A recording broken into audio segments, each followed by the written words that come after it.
Good evening, everybody, and welcome to another interview for the Art of Sherlock Holmes. This evening, it's a fantastic artist interview with Bruce Helander. And Bruce, you're in beautiful, warm West Palm Beach, right? Indeed, we are in West Palm Beach, which is connected by 3 bridges to Palm Beach. It is a great winter paradise. The weather today is 80 degrees and clear. And that's why people come here. Fantastic. And I'm in rainy London, but I do have my West Palm Beach t-shirt on. So I am at least in spirit with you there in West Palm Beach. So are you wearing your London fog? Well, we haven't had any fog for a while, actually. Although it's great. I live in an 1850s building. So when we have fog here, I try and take photographs of it because it's a beautiful old building. If you don't mind me indulging myself a bit, Bruce, your art is spread all over the world in some fantastic institutions, in more than 50 museums and galleries. Could you name some of them for us? Oh my, well, you know, in New York, I'm in the Whitney Museum of American Art. I'm in the Metropolitan Museum. I'm in the Guggenheim, the Brooklyn Museum, Albright Knox, Boston Museum, Chicago Art Institute, Los Angeles County Museum, San Francisco Museum of Modern Art. I'm in the Smithsonian and several others. I've been very lucky. Most of these works are in the Works on Paper collection. I'm a collage artist, basically. So it's taken, you know, over 20 years to develop that list, but I'm very proud of it. And I'm delighted that the public gets a chance to see my work. Fantastic. Let's dive into some of your art. Here's a piece called New York Gets Married. Tell us a little bit about this. Well, I may need my pipe here just for a second to contemplate this. Yes, New York Gets Married. Well, you know, it was a lifetime goal to be an illustrator for the New Yorker. And as a young boy, I came across a copy of the New Yorker in a doctor's office and swiped it and looked through it and said, that's the place for me. So I actually went to school. I have an undergraduate degree in illustration. And I went after being an illustrator for the New Yorker, and I'm lucky it worked out. This is New York Gets Married. The New Yorker would call me on a Monday, and if I could accept the assignment, they wanted the original collage in New York City by Federal Express on a Thursday morning. Wow. So we would drop everything, because when you get a call from the New Yorker, you go after it. This basically, they give you an outline. In this case, it was all about marriage in New York and the tradition of marriage. The central issue here is the bride and the groom. If you look closely, you probably can't see it. He's got a piece of Wrigley's spearmint gum, and it was from an old 1950s advertisement that said, a stick a day for life. And that's what that was about. So there was product placement already back then. Yes, indeed. Fantastic. So this next piece here, for me, this is beautiful. This is very fun. Cherry blossoms at the Brooklyn Botanic Garden. Tell us a bit about this. Well, I often wonder if I got some of these assignments because they were too difficult to paint, or you know, there are just so many different kind of components. Generally, when they give me an assignment, I write down the title and then look into it. In this case, Cherry Blossoms, Brooklyn, a kind of a festival, and obviously you have a kind of an Asian flavor in there. The idea is to try to make a work of art that speaks for itself, and not necessarily able to communicate the exact title, but to give an essence of what you're trying to illustrate. The biggest thrill, frankly, and I've made many illustrations, and that's what I still do, is to actually see the illustration reproduced in the following week in what is considered America's greatest magazine. Thank you. Fantastic. And for those listening in and watching the interview, can you give us a feeling for the size of a piece like this? Well, in general, this was very, very large on the New Yorker page. You can see it's got just a column of type on each side. Most illustrators, like myself, would make a much larger illustration so that when you reduce it in size, the quality of the line is more succinct, more perfect. I had a very famous cartoonist artist in America, Mort Walker, who did a cartoon strip called Beetle Bailey. And he actually taught me as a kid that the larger you make the illustration, as it reduces down, it becomes sharper. So I had some help along the way. Yeah, fantastic. And this one, for me, this one feels a bit madder, a bit more. It jumps really at you. This is Standards and Cabaret. What was the ask on this piece? Well, the New Yorker, actually, this is one of the first pieces I did for the New Yorker. They asked me to illustrate the last issue of the year. And so I decided to pull together something that had to do with time. This is called Time Traveler, actually. It has a newborn baby that is sort of waking up, his hair kind of messed up as the clock strikes 12. The tire is a metaphor for time and travel. And the lady in the tube is giving a kick to the butt of 1993. And that person is going down into a tiny little casket, which is the end of 93. And the baby below is born on a bunch of vintage calendars. I tried to keep it simple, pink, sweet, and very, very happy with the way this came out. Fantastic. And this one, self-portrait, Bruce. Before the interview, I mentioned to you that I really want to know about this one.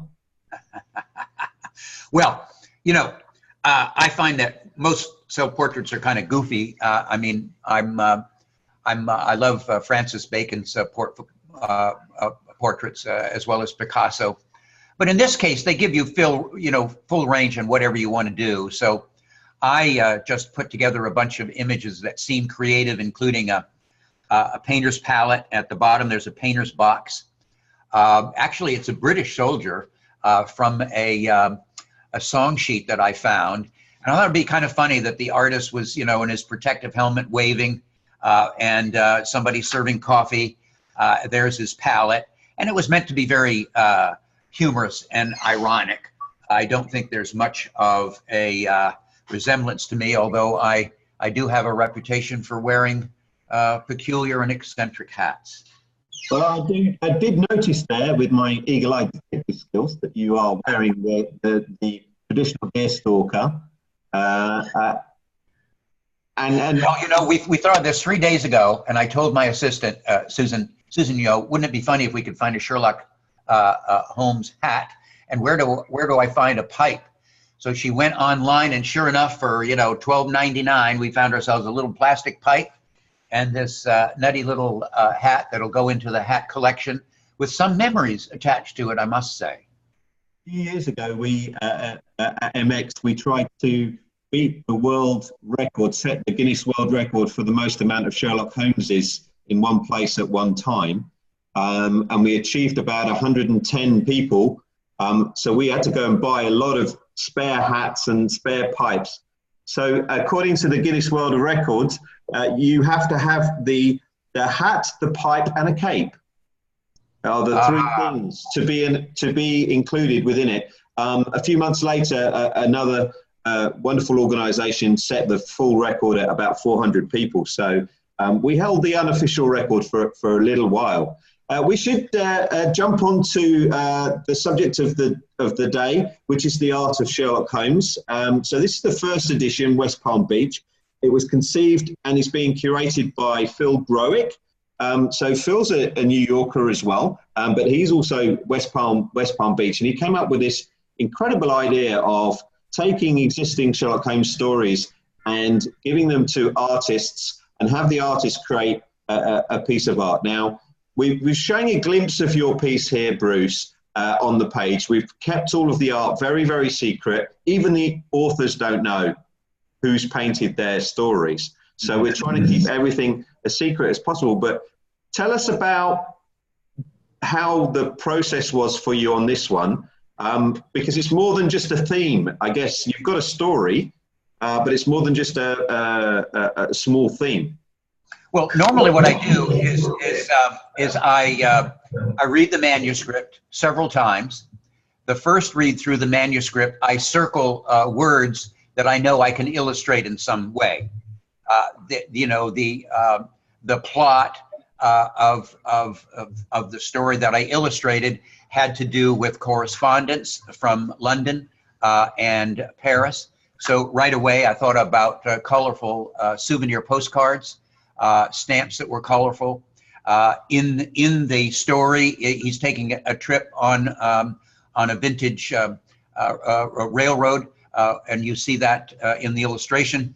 There is his famous watch, and it's set right at 11 o'clock, which was, I can't recall what it was, but that had something to do with the story. Sherlock is pictured there below. I found some collage material from the 1930s, and he's looking at a severed hand. So as an illustrator, you go through and you just pick out certain kinds of things. Of course, his famous pipe. I've illustrated smoke rings that are kind of coming up in the air, and some vintage constellation marks that are on the actual envelopes, Paris and London and so on, to try to make an interesting illustration, but at the same time, a beautiful illustration, I must say. I'm delighted the way it came out. You know, if you can make an illustration and you can turn it into a work of art, then you have certainly succeeded, and I'm delighted to say I'm very happy with this. Thank you. I'm very much looking forward to seeing the piece. I'm coming over in May to visit the gallery. All the art is going to be coming together, and we'll talk about that in a moment.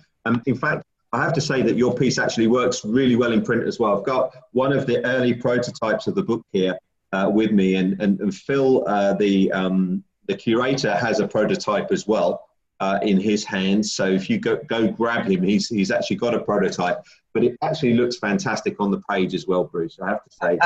Well, we're very curious. You know, my assistant already, we've ordered some copies in advance. I'd like to have many copies of books that I've illustrated. In fact, I just wrote a book for Dale Chihuly called The Artist Collects for Harry Abrams, which was a fun project. We have several of those books on order, as well as the Hunt Slonim book, Bunnies, which I wrote for Glitterati Press. So we've ordered some advanced copies of that as well. Thank you. Fantastic. So as I mentioned before, it's 15 artists and 15 Sherlock Holmes authors in this first edition.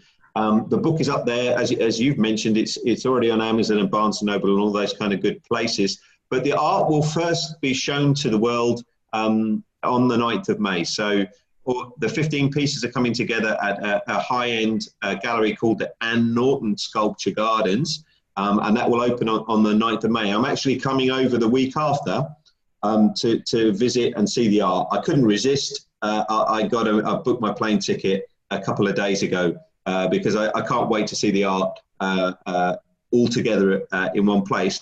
And then on the 25th of May, we're going to have a live event at Sir Arthur Conan Doyle's home, former home, Undershaw, in Surrey, which is the home of Stepping Stone School, which is a school for kids with learning disabilities, which is one of the projects that we're supporting through this, through the Art of Sherlock Holmes. And we're going to cut live from that event to the gallery. So hopefully, will you be coming to the launch on the 9th? Absolutely will be there. I just attended a lecture this past Saturday at the Anne Norton Sculpture Garden. It's a beautiful place. It has a beautiful gallery surrounded by several acres of really beautiful plants and rare palms. In fact, Anne Norton became the wife of Ralph Norton, who just, the community just celebrated a $110 million renovation of the Norton Museum. So it's all within the same neighborhood. It's all about art and creativity, and it really makes, I think, for a great opportunity for all of us. Fantastic, and this is just the start. We are already 2/3 of the way through putting together for the fall, probably in October, the Art of Sherlock Holmes USA edition #1, and there's already discussions around a second USA edition in 2020. A global edition has started as well. We've got artists signed up from as far as Japan and Mexico too. So Phil has hit on something quite beautiful here. The art in the book is fantastic, and I have to say I really love your piece. Thanks so much for your time today, Bruce, and I look forward to meeting up with you when I come to West Palm in May. Likewise, I do look forward to it. Thank you very much. It's an absolute pleasure talking to you, and I wish you a wonderful day. My pleasure.